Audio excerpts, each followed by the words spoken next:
O kabayan, so Hyundai Elantra tayo. Tanggalin natin yung front bumper. So bago pa lang yung bumper, 2020 model pala to sa kabayan. Hyundai Elantra. So pagtanggal ng bumper, clip lang yan siya. Tapos mayroong 8mm dyan, 10mm. O 8mm pala yan sa kabayan, tapos clip sa baba. So lahat ng baba dyan, mga clip na yan. Basta Hyundai.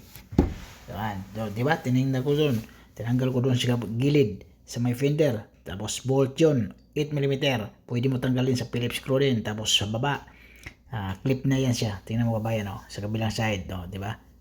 Tanggal na agad. So, ang bilis tanggalin. Tapos sa taas, mga clip lang din yan. Tingnan mo, sinasikwat ko lang yun. Diba? Tanggal na agad. So, hilahin mo. Pag hila niyan, tanggal na siya. So, ganun lang kasimple tanggalin yung bumper. Tapos may bagong headlight din pala yan sa kabayan. So, mas maganda, hindi lang, headlight lang ba?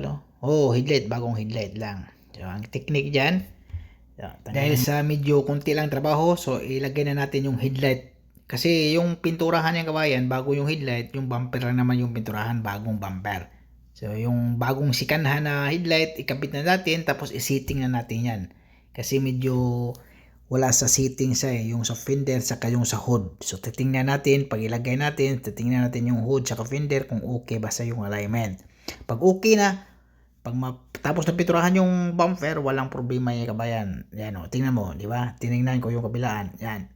Titingnan natin yung alignment, okay. Tapos sa kabila, okay din kasi yan ang walang problema naman yan sa kabilang side lang. Tapos yung headlight, yung light niya, kailangan i-check natin yung light kung okay na ba o hindi. Para may gumagana o wala, tatanggalin natin, palitan natin ng bago para gagana lahat talaga yan sa kabayan. So pag okay na, waiting na tayo sa bumper.